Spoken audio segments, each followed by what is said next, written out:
Alright, okie dokie. Let's pick up where we left off with Pokemon. Continuing now on our Pokemon adventures here, it's time to head into another generation I never got to experience properly, that of course being Pokemon Generation 3. Starting in late 2002 and early 2003 for the West, we were introduced to both Pokemon Ruby and Pokemon Sapphire, now finally jumping into the Game Boy Advance. Yeah, we're leaping into new graphical territory here folks, and perhaps arguably the most beloved generation of Pokemon outside of Pokemon Generation 4 later on. Now, Generation 4 would be the one where I would jump into the Pokemon craze as a kid, as I'm sure many did back during the mid to late 2000s, but just because I jumped into that one doesn't necessarily mean I didn't experience this generation all the same. While I never had the chance to play the games, I do remember how much the anime stuck with me at this time as a kid, circa around 2005. That was when the Advance era, I think, was starting its Battle Frontier arc, and I mostly remember that one specifically because of the theme song alone. Man, talk about massive bops back in the day. I mean, if you're willing to spend the time, either before or after this review, I recommend you listen to the theme songs of Advance Battle and Challenge, since those were also some of the best there was for Pokemon at the time, and the movies were also a pretty good set of high quality Pokemon content too. Seriously, from Jirachi Wishmaker to Destiny Deoxys and even Temple of the Sea, those were seriously great Pokemon movies back in the day. But out of that catalog of Pokemon movies around that time, the one that resonated with me the most was definitely Lucario and the Mystery of Mew. Like, I saw that movie so many times when they aired it on Cartoon Network alone, and I remember also during the earlier days of YouTube that I would see it again in like parts, and I think it's thanks to the cover of that movie too, as well as Lucario appearing there for the very first time. God, I love that Pokemon so much. But again, the games themselves weren't something that I initially experienced when they released, and that was all thanks to the shiniest new toy in town that was, well, the Nintendo DS. Me and most of my friends had one growing up by the time 2007 arrived, and later in 2009 when Pokemon Platinum hit store shelves, we were all glued to the damn handheld and even got ourselves a copy of Platinum too. Well, most of us anyways, since I actually had Mystery Dungeon Explorers of Sky as my first Pokemon experience, which, you know, I'll gladly talk about in more details in like a later date or video. But here, we're now with Pokemon Generation 3 proper, which, as a quick disclaimer before we begin, yes, I am playing these on emulation. I figured it was the best way, you know, to have a nice resolution when recording, and also to be consistent with how I played the previous generations too. And considering how my wallet is on death's door by the time I'm making this video, you bet your ass I was not gonna spend any additional money on a GBA and equipment on eBay just to keep things authentic. Sorry, not sorry you guys, but this is what you're getting, and remember, that is always morally correct. I am also playing Pokemon Emerald for this review, in case you couldn't tell, which is the definitive edition of Ruby and Sapphire that was released obviously in the tail end of the GBA back in 2005.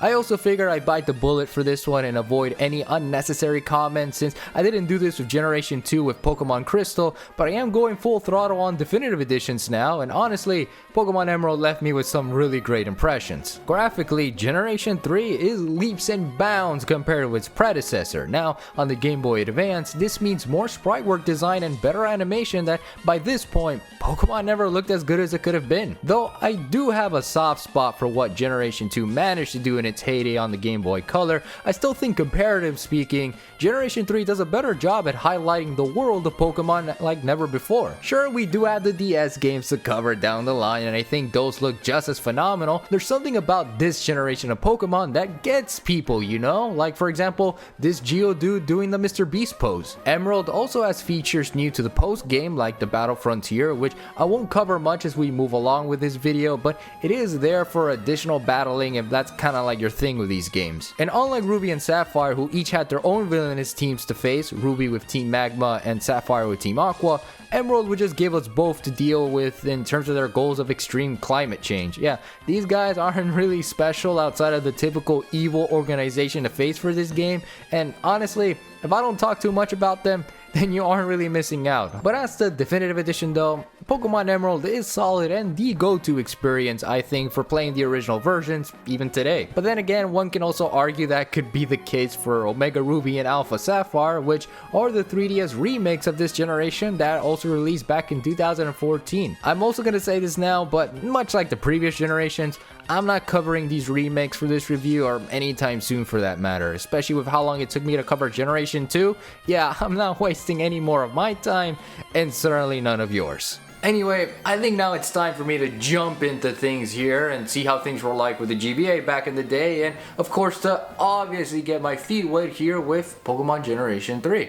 The setting is now the Hoenn region, which is a little bit removed from Johto and Kanto in terms of geography, as we embark on our journey through the outskirts of Little Root Town. Eagerly waiting in the back of the moving van, which is kinda off, hey, I don't judge, we start our journey all the same by getting our Pokemon from the Pokemon Professor, this time being Professor Birch, and we do the same 12-step process of going through the motions. We got more gym leaders to beat, more rivals to face, and becoming the champion by the end of it, which is the solid Pokemon experience that I don't think anybody can argue at this point. This time around, you get the option to choose between a boy or a girl like how it was back in Pokemon Crystal, and depending on who you pick, the other acts as their rival for this game. Now, because I chose Brendan for this, May was obviously my rival, but for a rival, she was easily one of the weakest I've ever experienced. It is stressed in her bio on the Pokénab, which is essentially our phone for this game, that she isn't great at Pokemon battling, which who could blame her honestly, which makes me wonder why even have her as our rival in the first place, and I just wish they made her more into a supporting character because of that. Something that, to jump ahead here a bit, Pokemon Generation 4 did with Lucas and Dawn and ended up giving us Barry to deal with instead. She wasn't great as a rival, but by no means is a bad character in general, given how energetic she is every time we do meet her along the way. There's also this other kid we meet named Wally, who is our sort of second rival for this adventure too, that honestly I completely forgot about after all this time. Because we battle him twice and dips out by the first half of the game, Wally left no real impression on me, and it left me wondering what they were even planning to do with him, if they were planning to do something with him in the first place. He is not a rival in the same vein as May, shockingly,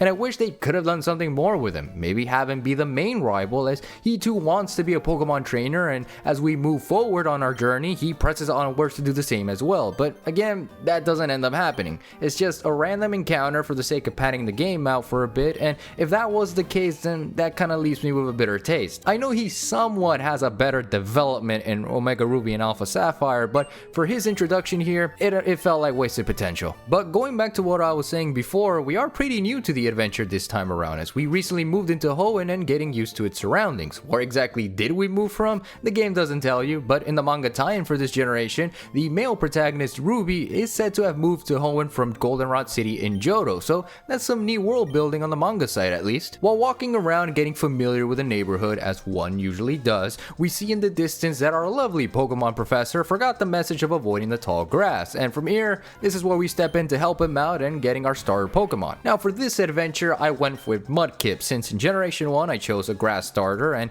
in Generation 2 I ended up choosing a fire one, so to even things out, I went with a water route, which thank god I did, because it made the game a hell of a lot easier. Once Mudkip evolves into Marshtomp and later Swampert, it gains the Water Ground dual typing, which is essentially the greatest blessing you can get, as the gym leaders this go around, 3 of them are straight up weak against both water and ground types. You got Roxanna Rustboro, who deals with water types, so Mudkip alone is already perfect for that. Then there was Watson, who dealt with electric types, and with the Water Ground dual type, you were practically immune to anything he threw at you. And you had Flannery, who was obviously the fire type bitch, and you just had to do the same thing as you did with the previous 2. Yeah, Mudkip is that smooth with it. But off we go into this new adventure, and man, Hoenn as a region sure was lacking. I know some like to make the joke that it's a region with too much water, especially after that whole IGN article when they reviewed Omega Ruby Alpha Sapphire, but for me, that actually wasn't the case. If anything, that was the defining feature of Hoenn that I low-key enjoyed, because at the very least, it meant traversing through the game in a slightly different manner. No, my biggest issue of Hoenn was really how Kanto-like it felt at times. You know, the same beats and patterns as Generation 1, with a forest to explore early on,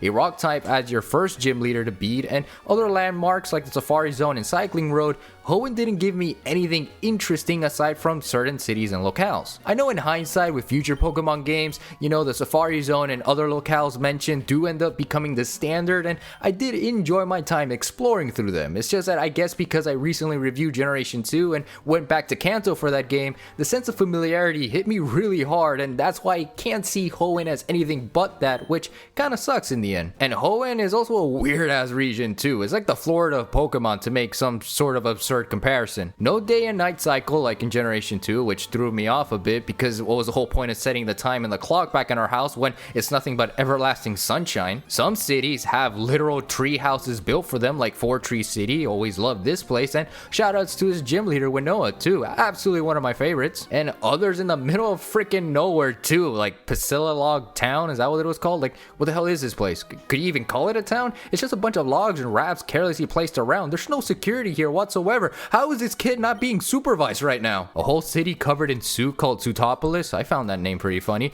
But your houses are built in ashes, quite literally. You even got kids and trainers walking around volcanic ash around Lava Ridge Town, which, if I wasn't mistaken, that could cause severe health issues if you're even near it. Stop running in that grass, little Timmy, stop it! And you see people playing around in a fucking sucking ship like it's no big deal. Yeah, you know what? The Florida comparison is starting to make a hell of a lot more sense now, having said that. The bike also makes a return, now having 2 sets of bikes to utilize here. You got the Acro bike, which allows you to jump through small gaps and pop some insane wheelies in between. Whee! And there's the Mach bike that just doubles the bike speed but has very clunky controls. Didn't like that one very much. You do need both to traverse through Hoenn though, and to switch between them you have to go back and forth to the bike shop, which I didn't mind at first glance, but it does feel time consuming whenever I had to. What I didn't like about this adventure though was the HM usage again, which, like the previous generations, it was a necessary evil that, looking back, yeah, I sure was accustomed to how Pokemon does it nowadays. It's not the end of the world either, it's just annoying if anything, having to go back to the old days of shoving a bunch of discs down some Pokemon throats, and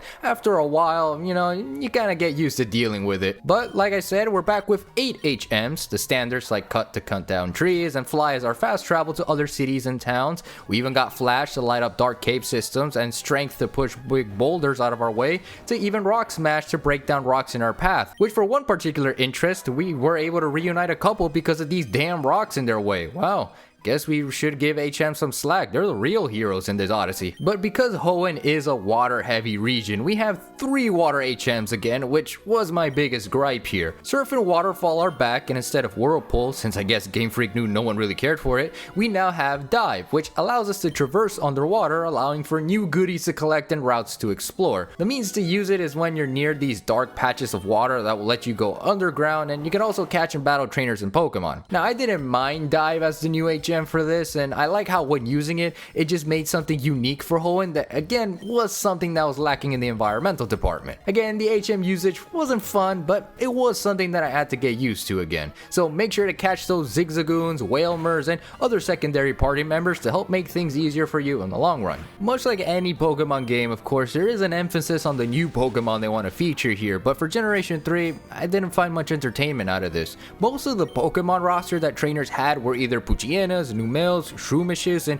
a bunch of Wingles that got so visually boring at a certain point. Hell, even the Team Magma and Aqua grunts consistently use the same Pokemon, and guys, come on! We are now 3 generations in, and there's a treasure trove of Pokemon to choose from. Stop using the same goddamn Numel! There are some cool Pokemon out there for Hoenn though, if you look hard enough, but it's not the same visual luster as it was back in Generation 2, or hell, even Generation 1, where you wanted more to see as you went along for the ride. And boy, does Hoenn have a hard-on for double battles. Okay, this was the generation that introduced us to the idea, so I understand that they wanted to flesh it out as much as possible, and it's exactly how it sounds. Instead of 1 Pokemon, you're sending out 2, and it's the same as before, just a lot more strategy into the mix, but that's if you really want to sink your teeth into the competitive scene, and seeing as I'm more of a semi-casual player, I mostly just want to end the fight as fast as possible. Keep in mind that some moves like Surf and Discharge can get that job done, but you also have to remind yourself that most moves can also hit your partner Pokemon working alongside you, so make sure to keep that in mind whenever you're whipping out other moves in the process. As someone who knew of double battles back in Generation 4, I like the idea of having more Pokemon beating the ever-living shit out of each other because, in some ways,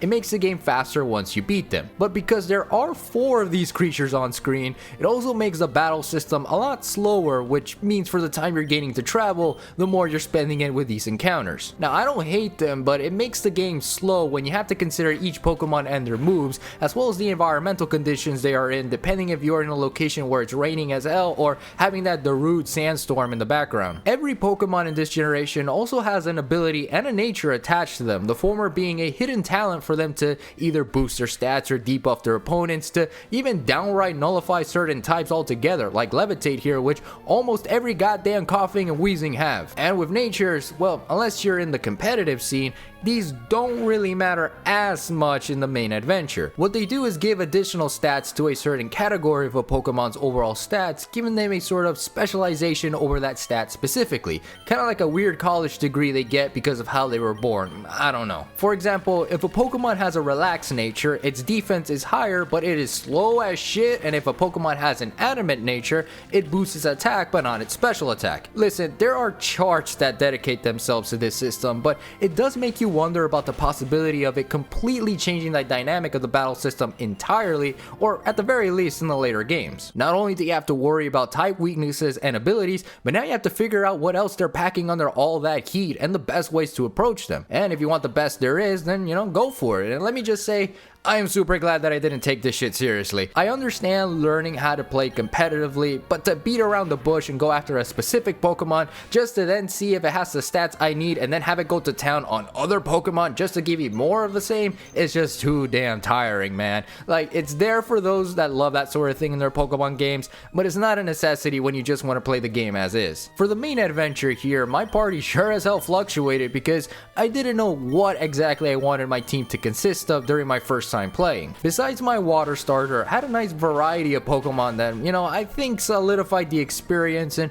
also brought a sense of confidence in me as I ventured onwards. Since I do like to have diverse coverage in my Pokemon teams, I decided that the next traveling buddy would be a Shroomish, which low-key spoke to my soul the moment we first met. Just look at that adorable but grumpy looking face. I absolutely love it. It handled the grass coverage I wanted with the moves it attained to, and once it evolved into Breloom, that was where he stole the show. Having that fighting dual type now, he handled that coverage absolutely pretty well, being my physical attacker with his Mach Punches and Sky Uppercuts. Plus, his design is also cool as hell. A mushroom that likes to throw hands? Say less. And I even named him Albert. Haha, nice. I also naturally wanted a flying type considering the HM Fly was inevitable, and originally I had a Tailo which evolved into a Swellow to be that party member. But then later on I found a Swablu and thought to myself, well, it couldn't hurt to try something new since Swellow is usually the standard bird of the region, and boy, did I do the right thing. While not as strong at first glance, it wasn't until it evolved into the gorgeous Altaria that she legit became a mainstay. Seriously, Altaria is a unit, and being a flying and dragon type meant that you had a lot more in your disposal. Having her just use Dragon Dance alone, which doubles her speed and attack stats, makes her a beast to use and easily one of my favorite Pokemon in this generation. That said, she is also somewhat of a major glass cannon since ice types are their major threat, but my sweet Altaria did more than enough for her battles, and I couldn't be more happier. See, this is like the coolest thing about trying these games out for the first time, or even revisiting them for that matter, as you get to try out Pokemon that normally you wouldn't even consider using. Like the previous Pokemon playthroughs, I did want an electric type on my team, but with no Mareeps and the impossibility of getting a Pikachu at the beginning of the game, I ended up on two options. Electrike, which would have been really cool since I love its evolution main trick and its design since it left an impression on me back when I played the Mystery Dungeon games growing up, or test out another Pokemon entirely that normally I wouldn't even think about getting, which was either a Minun or a Plusle, the Pikachu clones of this region. Now I went with Minun since I like blue, and it was also the first encounter I had with the electric bunny mice, and after the game was done, now I understand why Lacey back in Indigo Disc adores this cute fucker. On the returning side of things, I went ahead and caught myself a Vulpix because I figured, why not at this point? One Pokemon from the past is fine enough given that my roster already highlights most of the Hoenn exclusives, and seeing Ninetales in the Gen 3 sprite work was pretty amazing. Look at how majestic it looks, you'll really love to see it. It was a pretty late encounter though, encountering them at Mount Pyre, which is like the lavender town of Hoenn, but honestly, I'd rather wait than see another goddamn Numel or Slugma Pokemon on my team, go away! My 6th Pokemon ended up being a Banette, which surprised me the most, notwithstanding its Pokedex entry, because as far as I'm aware, I don't usually have a ghost type on my team. But then knowing what my team was building itself into, it made sense for me to, have one edgy party member as a travel buddy, and Banette did more than what he was capable of doing during the later end of the game. But the main adventure from point A to point B wasn't all that different for me compared to most Pokemon games, and while one would say that's a bad thing, I find that to be the standard at this point. I will be honest that a part of me did want something a little unique to the story, considering how for the first time ever, we have a full set of parents, one of them being the gym leader Norman, who you later face on. I really thought there was gonna be something with this dynamic, the whole idea that our dad is a gym leader and is expecting us to be just as strong as he is. Talk about potential storytelling there, but it just results in the usual, oh, you beat me, congrats, here's your gym badge. An idea that was brushed to the very last minute like Wally, and it bothers me because of how much it could have brought to the table in terms of the main story. Go out on an adventure and prove our worth as a trainer towards our dad, maybe have him as the final gym leader or the champion even. Nope, none of that ever happened, and then I'm reminded that this was the era of Pokemon where story didn't really matter all that much. Guess the dad and son plotline will have to wait for another few years. But what bothered me the most about the main adventure, besides the obvious gym challenge, was the evil organization, Team Aqua and Team Magma, because they are so damn inconsistent in their encounters. Most of the time I was playing and suddenly had to encounter either of them, it was kind of like a whiplash for me because of how forgettable these guys are, paired with the aforementioned roster of Pokemon they just love using so damn much. Their goals are relatable, I guess, as Magma dreams of expanding more land for Pokemon, while Aqua wants to expand the seas. It's a battle of climate change basically, and boy, considering the way things are in the world today, that certainly makes things very topical, but nothing else is added on top of that. There are moments where you encounter them, like in a weather facility, the top of a volcano, a space center, and their own hideouts, but the more I went through these encounters, the more I was looking at these two idiots of a lack of intrigue. Like I said, it makes for a good subplot if it was executed better, because this means that their goals also align with the awakening of the two legendary Pokemon, Groudon and Kyogre respectively. Oh cool, you know what, this actually kind of raises the stakes in the game a bit, as now you have to beat them before they achieve their goals and save the entire region before it's too late. But what ends up happening is that none of this is being brought to our attention during the course of our journey, and much like the previous generations, they're just fodder to deal with, and with how already uninteresting you are as a protagonist, the interest is again gone. But once Groudon and Kyogre are up and about, possibly ready for a game of some good ass Tekken, we're tasked by Steven and Wallace to clean up the mess by heading towards the Sky Pillar, where it's said a third legendary Pokemon is set to rest, a place where no one has said to even step foot in because of how sacred the place actually is. So then you go up there in less than 5 minutes, awaken the beast known as Rayquaza, dip out, and then head back to Sootopolis where the two are still playing their game of good ass Tekken, and then we see Rayquaza proceeds towards the two and tell them to peace off! And that's it. That's basically it. They just leave as if nothing even happened in the first place. Afterwards, Archie and Maxie treat this whole entire world-ending doom as if it was nothing, and from there, the plot with the two ex-boyfriends just end. Yeah, good riddance, honestly. You were a waste of my time. Not gonna lie, I kind of wish they did a little bit more with that, because again, it works really well for a cool storyline, but then I'm also reminded that yeah, we're not there yet when it comes to Pokemon. But off we continue. Now after having saved the world no one really cared about, we head back to the gym challenge, beat up Hoenn to claim our last gym badge, and onto the victory road to test our strength as a trainer, where we are suddenly stopped by Wally? The hell? What are you even doing here? You know what, it doesn't matter, the fight's over, go home kid. And finally we reached the Pokemon League and Elite Four, which what the fuck man. I never struggled this hard with any Elite Four back in the day, probably because I didn't have much of a close level gap, but even then these guys hounded my ass. It wasn't challenging mind you, more annoying than anything because of the duration of the fights, that by the time I was at Wallace's, I was straight up annoyed by the stupid Milotic and spamming recovery that I said, you know what, fuck this shit, I'm grinding off screen and doing this again. Screw you Wallace, get wrecked. Your Milotic sucks, and give me what is rightfully mine. Thank you. I'm the champion now.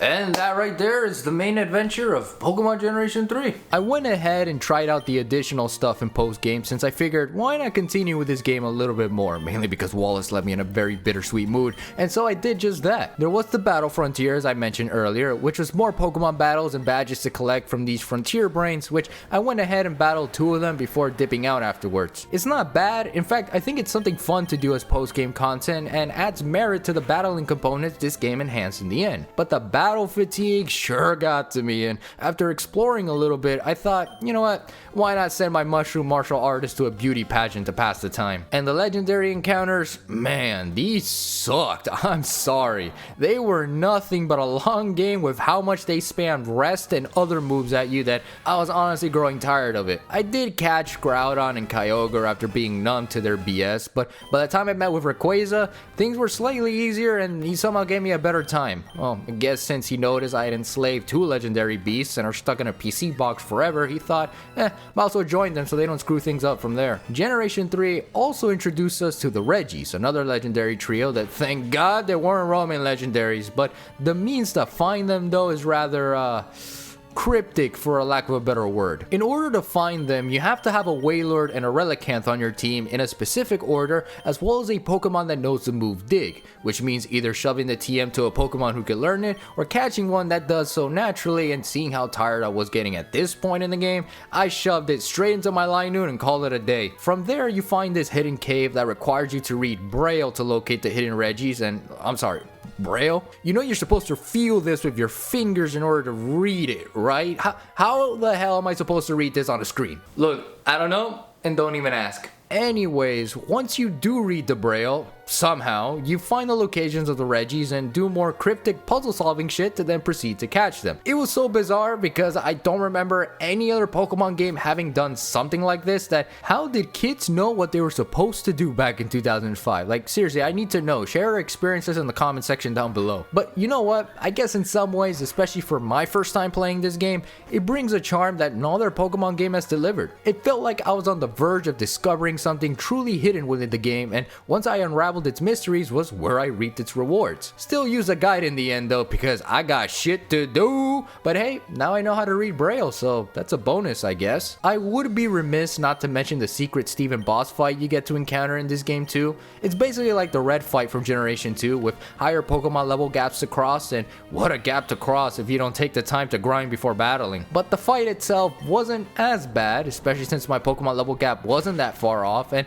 the fight was over when you know what to do. His Metagross was something though, and honestly it was just as bad as Red's Pikachu from Heart Gold Soul Silver due to the moveset it had. But you know what? The battle was over, I won. Where's my trophy for this, Steven? I expect something in the mail soon. Overall, Pokemon Generation 3 was not a bad experience, and I can understand now why so many people regard this as their favorite Pokemon generation. It's got everything you want from the franchise and improved the quality of life to major degrees, and I think it's what makes this generation the most beloved by Pokemon fans. It's probably also why, comparatively speaking, it is the one generation that gets the most ROM hacks to dive into, should you want to of course, because Lord knows there are so many out there to pass the time. Now, I would recommend some, but I also don't want Nintendo to hunt me down. That said, despite how much I do like Pokemon Generation 3, some things left me wondering by the end. Hoenn again, for as good of a region as it can get, didn't click with me as opposed to Johto, or to jump ahead here, Sinnoh from Generation 4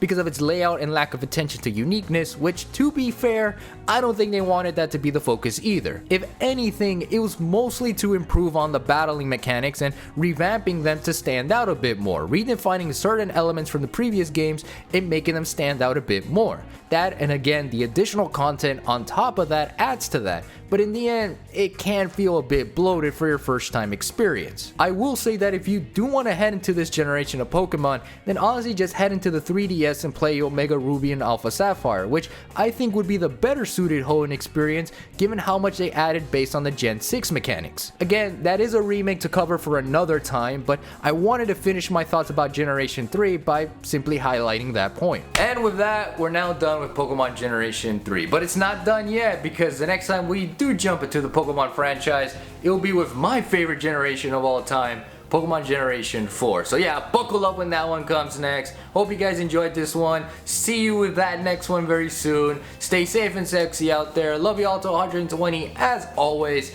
and have an absolutely great day. Wait, hold up. Wasn't I supposed to go to court or something?